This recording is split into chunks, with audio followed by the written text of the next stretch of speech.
Let me introduce myself. My name is Shivansh Pandey, alumni of Shivalik School, recently passed class 12th from ITSO. Currently, I am pursuing Bachelor of Science from Allahabad University. आज मैं आप सबको बताना चाहता हूं कि NDA होता क्या है, एनडीए का प्रोसीजर क्या होता है, एनडीए को हमें किस अप्रोच के साथ फाइट करना है। तो सबसे पहले मैं बताता हूं, एनडीए की फुल फॉर्म होती है नेशनल डिफेंस एकेडमी। और जो इसमें जाने के लिए कौन कौन जाता है, जिसको आर्म्ड फोर्सेस में सर्व करना है, इसकी सर्विस अलग रहती है। रेस्टोरेंट में जो सर्विस होती है वो अलग होती है, आर्म्ड फोर्सेस की सर्विस अलग होती है। इसमें करनी होती है फील्ड सर्विस। ना कोई एसी का काम होता है, ना किसी चीज का काम होता है। आपको फील्ड पे जाना है, दुश्मनों से फाइट करना है, अपने कंट्री के लिए ऑलवेज स्टैंड करना है। तो एनडीए में सिंपली हमारी होती क्या है, ट्रेनिंग होती है। जैसे आप यहाँ किसी कॉलेज में बाबा नारायण दास से बीएससी करेंगे, वैसे आप एनडीए से भी बीएससी करेंगे, लेकिन साथ साथ में आपको वो फील्ड सर्विस की ट्रेनिंग भी प्रोवाइड करते हैं। अब बात आती है एनडीए में जाना कौन कौन चाहता है। जो आर्मी, नेवी और एयरफोर्स, इन तीनों में अपनी सर्विस प्रोवाइड करना चाहता है, क्योंकि एनडीए एकमात्र अपने भारत का इंस्टीट्यूशन है जिसमें तीनों फील्ड सर्विस की ट्रेनिंग होती है।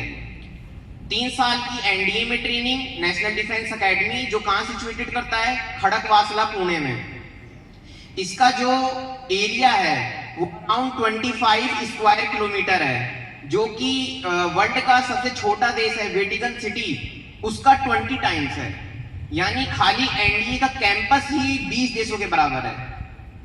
तो सबका सपना होता है वहां जाके पढ़ना, ट्रेनिंग लेना और फिर अपने देश के लिए सर्विस प्रोवाइड करना। 3 साल की आपकी ट्रेनिंग हुई नेशनल डिफेंस एकेडमी में। उसके बाद आपको ऑप्शन मिलता है कि आप जाना किस में चाहते हो, आर्मी में, नेवी में कि एयरफोर्स में। यहाँ तो तीनों बच्चे एक साथ कैडेट अपनी पढ़ाई पूरी करते हैं और ट्रेनिंग करते हैं। जिसने आर्मी ऑप्ट किया है उसको जाना रहता है इंडियन मिलिट्री एकेडमी। कईयों ने सुना होगा इसका नाम, आईएमए देहरादून। वहां पे आपको 1 साल की ट्रेनिंग, एक्सटेंडेड ट्रेनिंग मिलती है, जहां पे आपको और गन्स के बारे में, राइफल्स के बारे में, इंडियन आर्मी के जितने भी फोर्सेस हैं सब के बारे में बताया जाता है। जिसने एयरफोर्स ऑप्ट किया है उसको एयरफोर्स एकेडमी जाना पड़ता है, डुंडीगुल में सिचुएटेड है ये। जिसने नेवी ऑप्ट किया है उसको जाना पड़ता है नेवल एकेडमी में, जो अपना आजिमल में है। तो अब बात आती है एनडीए में जाने का प्रोसेस क्या होता है। एनडीए कंडक्ट कराया जाता है यूपीएससी के द्वारा। आप लोग को यूपीएससी की फुल फॉर्म पता होगी, union public service commission. But जब आप इसके यूपीएससी के कैंडिडेट बनते हो तब आपको पता चलेगा इसकी फुल फॉर्म होती है अनप्रेडिक्टेबल सर्विस कमीशन। अब कैसे होती है, जब आप एनडीए के एग्जाम दोगे या कोई सा भी आईएएस का ऑफिसर बनने के जितने भी एग्जाम दोगे तब आपको ये पता चलेगा। तो एनडीए यूपीएससी द्वारा कंडक्ट कराया जाता है साल में 2 बार।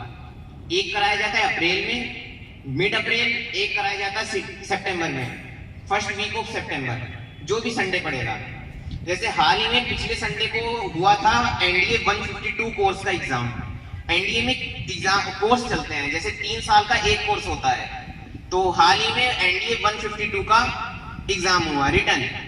अब रिटन एग्जाम में क्या क्या होता है, first of all written exam कितने मार्क्स का होता है, 900 मार्क्स का। 900 मार्क्स का पूरा एग्जाम होता है। उसमें से भी सब डिवाइडेड सब्जेक्ट होते हैं। जैसे मैथमेटिक्स का मेजर रोल प्ले करता है अपना, 300 मार्क्स मैथमेटिक्स के होते हैं। बाकी 600 मार्क्स को हम बोलते हैं जनरल एबिलिटी टेस्ट, जिसमें कम से कम 11 सब्जेक्ट आते हैं। मैथमेटिक्स में आपका अराउंड 120 क्वेश्चंस होते हैं 300 मार्क्स के, एक क्वेश्चन 2.5 मार्क्स का। निगेटिव मार्किंग का इसमें विशेष रूप से ध्यान देना पड़ता है, क्योंकि 1/3 निगेटिव मार्किंग होती है। तो 2.5 मार्क्स का एक क्वेश्चन, तो 1/3 करेंगे तो 0.83 मार्क्स आपके डिडक्ट होंगे अगर आप रॉन्ग ऑप्शन को टिक करते हो। अब बात आती है इसमें मैथ में भी क्या क्या आता है। मैथ में सिंपली आपकी 11th एंड 12th आती है। 11th 12th में 40 to 50 क्वेश्चंस आपके कैलकुलस के होते हैं। 40 to 50 क्वेश्चंस आपके अलजेब्रा के होते हैं एंड 10 to 20 क्वेश्चन आपके मिसलिनियस होते हैं, मतलब जो कॉमन होते हैं, 9th 10th 11th 12th कहीं से भी आ सकते हैं, इजी रहते हैं वो। अब बात आती है इसको अप्रोच कैसे करना है। इसकी अप्रोच स्टार्टिंग हो जाती है जब आप 11th क्लास को स्टार्ट करते हो। 11th क्लास में स्टार्ट करते हैं आपको एनसीईआरटी तो चार्ट लेनी है पूरी की पूरी। 11th 12th एनसीईआरटी से बाहर तो आपको ये मान लो कोई क्वेश्चन आ जाए तो छूट सकता है, एनसीईआरटी से आए तो नहीं छूटना चाहिए। और एनसीईआरटी की प्रैक्टिस कैसे करें, जैसे कि मैंने की थी, मेरे को क्लास में प्रोवाइड की जाती थी वर्कशीट, ऐसी वर्कशीट प्रोवाइड की जाती थी, वो आप चाहे जेईई मेंस दो, चाहे सीयूईटी दो, चाहे एनडीए दो, चाहे कोई सा भी एग्जाम दो, उसकी प्रैक्टिस करके आप एनी एग्जाम क्रैक कर सकते हो, जैसे मैंने किया था।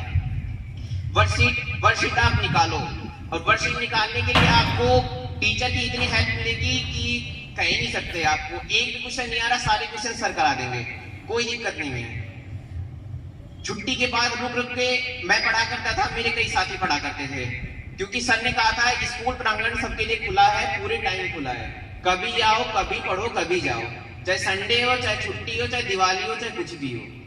यही चीज का हमें फायदा भी उठाना चाहिए, क्योंकि जब हमारे टीचर्स इतना अच्छे प्रोवाइड कर रहे हैं, इतनी फैसिलिटी प्रोवाइड कर रहे हैं, तो क्यों शर्म करें। तो छुट्टी के बाद रुक रुक के आप अपनी वर्कशीट निकालो, सर से हेल्प लो। वर्कशीट निकालने के बाद एक मेजर आता है एफडीटी, जिसको बोलते हैं 15 डेज टेस्ट। इसमें क्या रहता है, जितनी भी आपने वर्कशीट निकाली उसको आप सेल्फ रियलाइज करो कि मैं इसमें से कितना कर पाया, मुझे और कितना करने की जरूरत है। इसलिए आपका एफडीटी कंडक्ट कराया जाता है। एफडीटी में ये मत सोचो कि कंपटीशन है, एक कंपटीशन की तरह मत लो, यहाँ पे एक हेल्दी